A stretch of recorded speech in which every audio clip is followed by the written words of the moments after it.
പലപ്പോഴും രാഷ്ട്രീയം സൗഹൃദത്തിന് ഒരു വിലങ്ങുതടിയാണോ എന്നുള്ളൊരു ചോദ്യം ഉയർന്നു വരാറുണ്ട്. പക്ഷെ അങ്ങനെ അല്ല എന്ന് പറയുകയാണ് കാസർഗോഡ് പനത്തടി പഞ്ചായത്തിലെ 3 അംഗങ്ങൾ. ബളാന്തോട് ഗവൺമെന്റ് ഹൈസ്കൂളിലെ 1985-86 കാലത്തെ വിദ്യാർത്ഥികളായിരുന്നു വേണുഗോപാലും മോഹൻദാസും പ്രസീത റാണിയും. അവരുടെ സൗഹൃദത്തിന്റെ കഥയൊന്ന് കണ്ടുവരാം.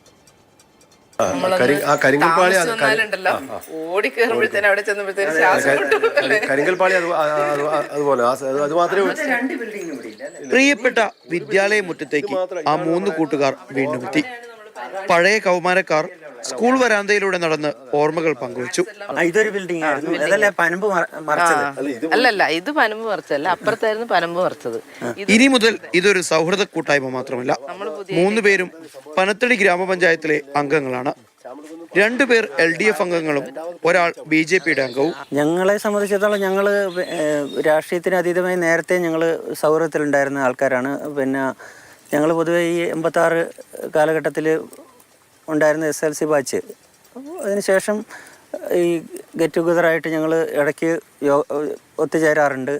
ആ സൗഹൃദം ഇന്ന് നിലനിന്ന് പോവുകയാണ്.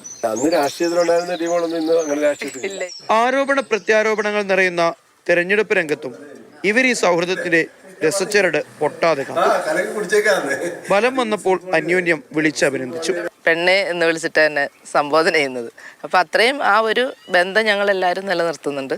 രാഷ്ട്രീയം എന്നത് വേറെ, പക്ഷേ പിന്നെ സഹപാഠികളെന്ന ബന്ധം അത് നമുക്കൊരിക്കലും എന്താ പറയണ്ടേ, അതൊരിക്കലും മറക്കാൻ പറ്റാത്തൊരു ബന്ധം. ഒരു എന്താ വെച്ചാൽ പെട്ടെന്ന് എവിടെയെങ്കിലും കണ്ടു കഴിഞ്ഞാൽ അത് നമ്മുടെ കൂടെ പഠിച്ചവരെന്ന് പറയുമ്പോൾ അത് നമ്മുടെ മനസ്സിൽ വല്ലാത്തൊരു അറ്റാച്ച്മെൻ്റാണ്.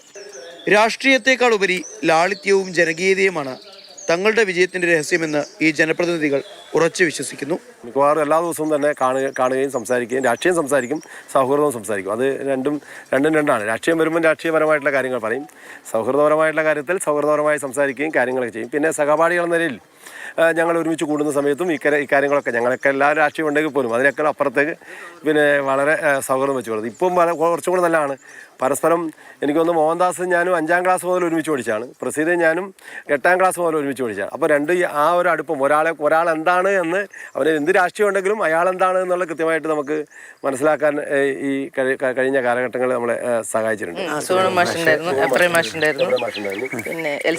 രാഷ്ട്രീയം ആശയങ്ങൾ കൊണ്ടുള്ള പോരാട്ടം എന്നതിൽ നിന്ന് മാറി ആയുധമെടുക്കുമ്പോൾ ഓരോ നാട്ടിലും ഇതുപോലുള്ള മോഹനനും വേണുവും പ്രസീതയും വേണമെന്നത് ഈ കാലഘട്ടത്തിന്റെ അനിവാര്യതയാണ്. ഷാജു ചന്തപ്പുരയ്ക്കൊപ്പം സാരംഗ് സുരേഷ്, മാതൃഭൂമി ന്യൂസ്, കാസർഗോഡ്. ഓരോ മനുഷ്യർക്കും വ്യത്യസ്തമായ രാഷ്ട്രീയ അഭിപ്രായങ്ങളൊക്കെ ഉണ്ടാവും. അത് നിർബന്ധമായി ഉണ്ടാവുകയും വേണം. പക്ഷേ ഒരു പ്രതിപക്ഷ ബഹുമാനത്തോടു കൂടി വേണം എന്ന് മാത്രം. നമ്മുടെ എതിരെ നിൽക്കുന്ന മനുഷ്യൻ പറയുന്ന രാഷ്ട്രീയ ആശയങ്ങൾ ചിലപ്പോൾ നമുക്ക് ഉൾക്കൊള്ളാൻ കഴിഞ്ഞുകൊള്ളണമെന്നില്ല. പക്ഷെ നമുക്കതിനെ മാനിക്കാം. ആ വ്യക്തി പറയുന്നതിനെ ബഹുമാനിക്കാം. അതിനെ എതിർക്കുകയോ തർക്കിക്കുകയോ ഒന്നും വേണ്ട.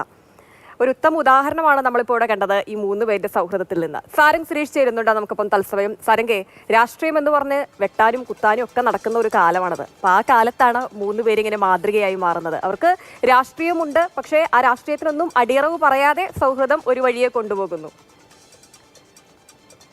രാഷ്ട്രീയമില്ലാത്ത, രാഷ്ട്രീയമായി ചിന്തിക്കാത്ത ഒരു സമൂഹം ജീവനില്ലാത്ത ഒന്നാണ് എന്ന് പൊതുവെ അത്തരത്തിലുള്ളൊരു കാഴ്ചപ്പാട് അല്ലെങ്കിൽ ആ ഒരു പ്രത്യയശാസ്ത്രം, ആശയം വർഷങ്ങളായിട്ട് നമ്മുടെ മനസ്സിലുണ്ട്, മലയാളികളുടെ മനസ്സിൽ പ്രത്യേകിച്ചുമുണ്ട്.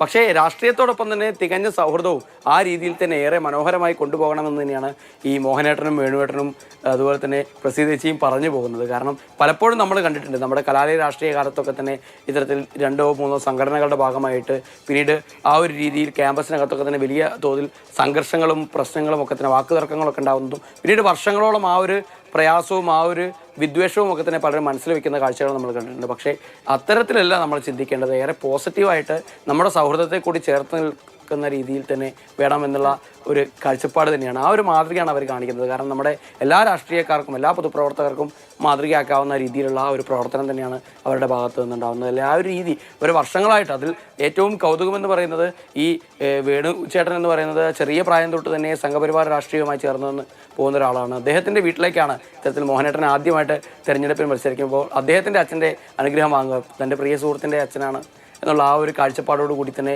വരികയാണ്. എന്തായാലും അവരുടെ ക്ലാസ് മുറികളുടെ ആ ഒരു രസകരമായ അനുഭവങ്ങൾ ഇനി അവരുടെ പഞ്ചായത്തിൽ ഉണ്ടാവുമെന്ന് തന്നെയാണ് നമുക്ക് പറയാൻ സാധിക്കുന്നത്. കാരണം അവരോട് സംസാരിക്കുമ്പോൾ തന്നെ നമുക്ക് അങ്ങനെയാണ് തോന്നുന്നത്. കാരണം ഒരു സീസൺഡ് പൊളിറ്റീഷ്യൻസിനോട്, സീസൺഡ് രാഷ്ട്രീയക്കാരോട് സംസാരിക്കുന്ന രീതിയിലല്ല, തനിനാടൻ കൂട്ടുകാർ അവരുടെ ഒരു കവലയിലൊക്കെ തന്നെ ഇരുന്ന് സംസാരിക്കുന്ന ആ ഒരു വൈബാണ് നമുക്കതിൽ നിന്ന് ഫീൽ ചെയ്യാൻ കഴിയുന്നത്. അപ്പോൾ അവരുടെ ആ ഒരു സൗഹൃദമൊക്കെ തന്നെ പനത്തടി പഞ്ചായത്തിൻ്റെ വികസനത്തിന് എന്തായാലും ഒരു മുതൽക്കൂട്ടായി മാറട്ടെ. കാരണം റാണിപുരം പോലുള്ള ഏറെ പ്രധാനപ്പെട്ട, കേരളത്തിലെ തന്നെ വടക്കൻ കേരളത്തിലെ ഏറ്റവും പ്രധാനപ്പെട്ട ഒരു ടൂറിസം കേന്ദ്രമടക്കമുള്ള ഒരു പഞ്ചായത്താണ്. അപ്പോൾ അതുപോലുള്ള നല്ല സുഹൃത്തുക്കൾ ചേർന്നുള്ള ഒരു പഞ്ചായത്ത് ഭരണസമിതി തന്നെയാണ് അവിടെ ഭരണം നിർവഹിക്കേണ്ടത്. അപ്പോൾ അതിൻ്റെ ഒരു ഗുണം അവിടെയുള്ള വികസന പ്രവർത്തനങ്ങൾക്കൊക്കെ തന്നെ ഉണ്ടാവട്ടെ.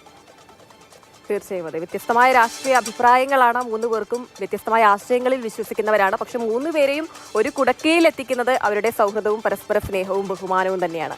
എല്ലാ ജനപ്രതിനിധികൾക്കും മാതൃകയാക്കി എടുക്കാൻ കഴിയുന്ന ഒരു സൗഹൃദ കൂട്ടായ്മ തന്നെയാണത്.